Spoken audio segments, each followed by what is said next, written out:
क्या आप रात के अंधेरे में उन महलों की सैर करना चाहेंगे जहां से जिंदा लौटना किस्मत की बात मानी जाती है?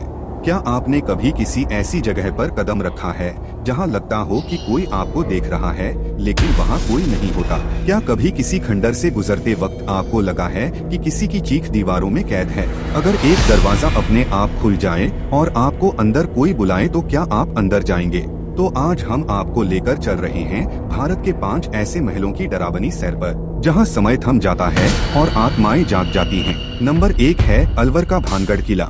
राजस्थान की वीरभूमि में बसा एक ऐसा किला जहां सूर्य ढलते ही सन्नाटा छा जाता है। एक डॉक्यूमेंट्री टीम आदित्य, सनाया, कबीर और सिमरन भानगढ़ के रहस्यों को शूट करने पहुंचते हैं। सरकारी चेतावनी को अनदेखा करते हुए वे रात 10 बजे किले में प्रवेश कर जाते हैं। जैसे जैसे कैमरा रोल करता है, सनाया कहती है कि मैंने किसी औरत को देखा है पुरानी रॉयल ड्रेस में। टीम की टॉर्च अपने आप बंद हो जाती है। कबीर अलग हो जाता है और उसके कैमरे में दिखता है एक तांत्रिक जो कुछ बड़बड़ा रहा है। अगली सुबह सिर्फ आदित्य और सनाया ही बचते हैं। सनाया के कानों में हर रात वही मंत्र गूंजता है, जो रत्ना को छूना चाहेगा वो मरेगा। कहते हैं कि जो भी रात के समय इस किले में गया है वह वापस नहीं लौटा। एक तांत्रिक के श्राप की वजह से यह किला खंडर बन गया था। कहते हैं कि उस तांत्रिक की आत्मा आज भी किले में भटकती है। नंबर 2, पुणे का शनिवार वाड़ा।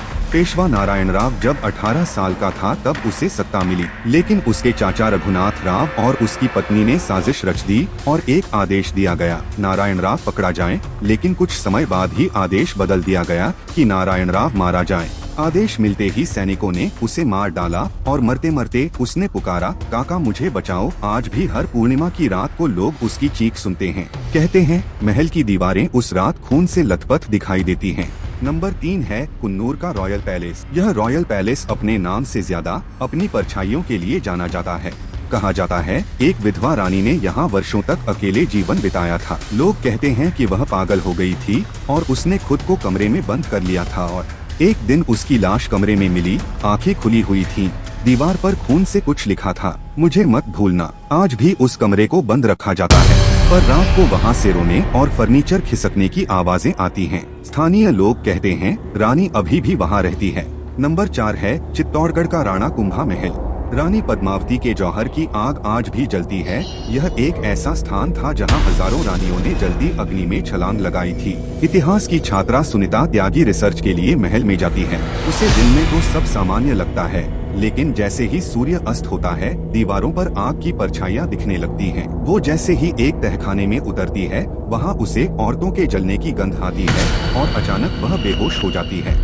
अगली सुबह जब उसकी आंख खुली उसने खुद को पास की झील में पाया। उसके हाथों पर जले हुए चूड़ियों के निशान होते हैं। वो कुछ बोल नहीं पाई, बस आंखों में डर लिए देखती रही। नंबर 5 है बिहार का राजमहल पैलेस। राजमहल पैलेस का नया चौकीदार प्रहलाद हर रात एक औरत की सिसकियां सुनता है। कभी लगता है कोई कमरा बंद हो गया, कभी कोई दरवाजा अपने आप खुल गया। एक रात उसे एक कमरा दिखता है जिसमें दीवारों पर खून से लिखा है, मेरा बच्चा मुझे वापस दो। वो डर के मारे भागता है, लेकिन दरवाजा बंद हो जाता है। रात भर प्रहलाद अंदर बंद रहता है। सुबह जब दरवाजा खुलता है तो वह अंदर नहीं मिलता है। बस एक झूले पर एक गुड़िया बैठी होती है और पीछे लिखा होता है, अब मेरा बच्चा लौट आया है। क्या आप इन महलों में जाना चाहेंगे या क्या आपने इनमें से किसी जगह का अनुभव किया है? नीचे कमेंट में जरूर बताएं। वीडियो पसंद आया हो तो लाइक करें, शेयर करें और हमारे चैनल को सब्सक्राइब करें।